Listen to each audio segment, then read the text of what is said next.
4, western Kenosha County in southeast Wisconsin, western Racine County in southeast Wisconsin, Walworth County in southeast Wisconsin, until 3 a.m. At 1:56 a.m., a severe thunderstorm was located near Darien and moving northeast at 25 miles an hour.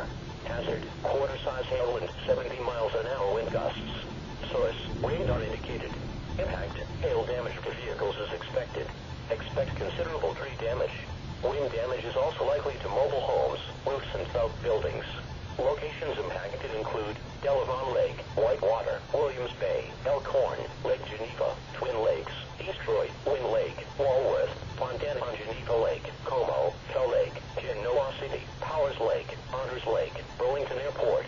For your protection, move to an interior room on the lowest floor of the building.